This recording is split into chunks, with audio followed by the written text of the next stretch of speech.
Hello, fourth graders. We are continuing our read of Fantastic Secret of Owen Jester, a book we started. And we are on chapter 2. And Owen had heard the train, and of course he has his frog. He's sad. He is not. He is too. He is not. Owen stamped his foot and glared at Viola. He reached into the cardboard box and nudged the grasshopper closer to Tuli. The frog didn't move. Besides, Viola said, frogs only eat bugs that are alive. She stepped closer to Owen. Everyone knows that, she added. Owen quickly stepped aside before Viola's pudgy white arm could touch him. Your mother's calling you, he said. Viola reached into the box and stroked Tuli's back with one finger. You should let him go, she said. Well, that just proved what Owen had known all along. Viola was dumb. You're dumb, Owen said. What kind of person would go to all that trouble to catch the best frog in Carter, Georgia, and then turn around and let it go? A nice person, Viola said. A good person. A kind person. Your mother's calling you, Owen said again. You're mean, Owen. Viola tossed her stringy hair over her shoulder, adjusted her glasses, wiped grass off the back of her shorts, and stalked off to the hedge that separated her backyard from Owen's grandfather's. Then, just before disappearing through the opening at the bottom of the hedge, she turned around and added, and that frog is sad. Owen scooped Tuli up and held him close to his face. You're not sad, are you, fellow? He said. He examined the frog, his shiny skin, his yellow throat, his froggy toes. Owen glanced over at the hedge to make sure Viola was gone, then whispered to Tuli, You want a live bug? Tuli wiggled a little bit and placed a webbed foot on Owen's cheek. Me and Travis and Stumpy will find you some big old juicy ones, Owen said. Then he took Tuli over to the back porch and placed him in the outside frog house, a plastic tub under the stairs. The outside frog house was just like the inside frog house, only bigger, so Tuli had more room to swim. Owen had put a log in the tub, too, for Tuli to sit on and added some magnolia leaves that floated on the water like lily pads. On his way back over to Tupelo Road, Owen worried about Tuli. He wouldn't eat. He didn't jump like he had at first. He didn't swim like he had at first.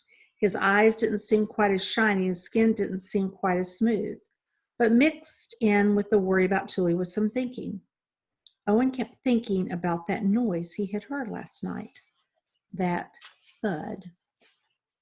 That crack of wood.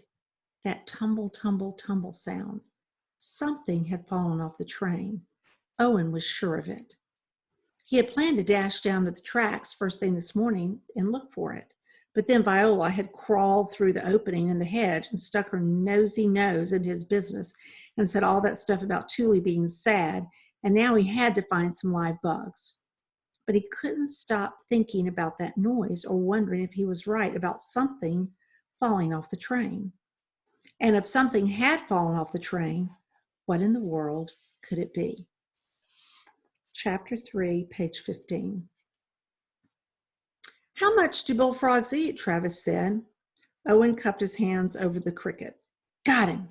He dropped the cricket into the jar. That's 5, he said. That should be enough. What about this? Stumpy held up a fat, muddy worm. Nah, Owen said, I don't think frogs eat worms. Stumpy tossed the worm into the flower bed and wiped his hands on his shorts. Maybe we could build a cage for Tuli, Travis said. He took his baseball cap off, swished it around in the water in the bird bath, and put it back on. Dirty water ran down the side of his face and dripped onto his shirt.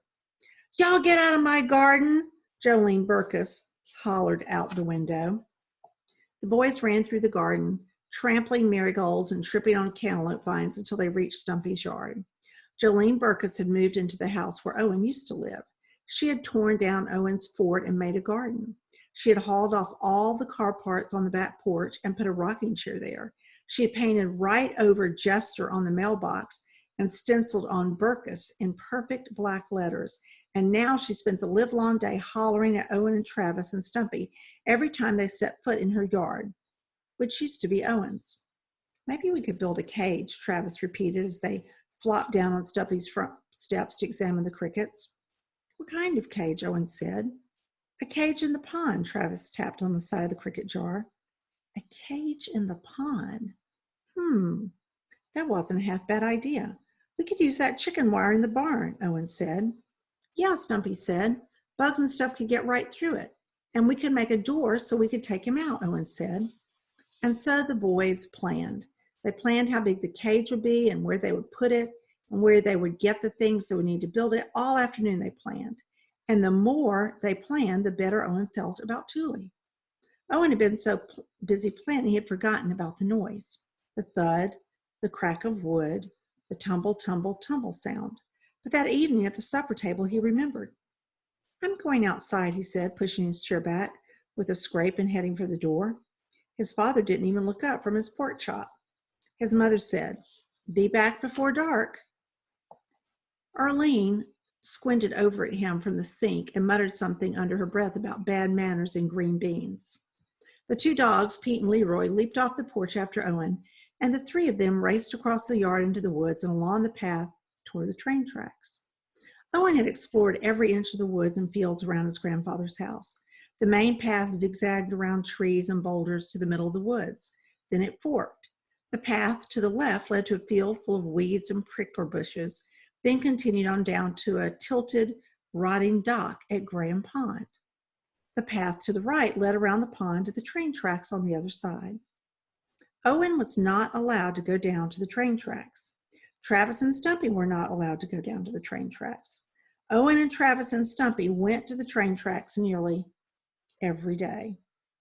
They had put about $1 million worth of pennies on the tracks for the trains to flatten, and a few nickels and quarters too. One time, Stumpy had put a liverwurst sandwich on the tracks, and when they went back the next day, not a crumb was left. They had walked right up the middle of the tracks all the way to the main road and back again. They had put their ears against the metal rail to listen for the train, but the train only came late at night. Come on, boys, Owen called to Pete and Leroy when he got to the end of the path at the tracks. The two dogs trotted along behind him, sniffing at every tree and rock and prickle bush. Owen looked up the tracks. Then he looked down the tracks. Nothing unusual, just the same stuff he saw nearly every day. The mound of red dirt that ran beside the tracks, gravel, weeds, a few rusty soda cans, a broken bottle, nothing unusual. Shoot, Owen said out loud, making Pete and Leroy look at him and cock their heads. Owen had wanted to find whatever it was that had fallen off the train all by himself, but maybe he should tell Travis and Stumpy.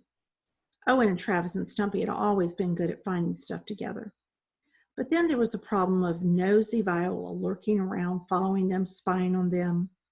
He would have to wait until just the right time to tell Travis and Stumpy. Come on, boys, Owen called again to Pete and Leroy. Then he headed back up the path toward home, with the two dogs trotting behind him. I'm going to stop right there, and we'll start tomorrow, Chapter 4, page 21. I think something's about to happen here. Thank you so much, fourth graders. Take care of yourselves. Bye now.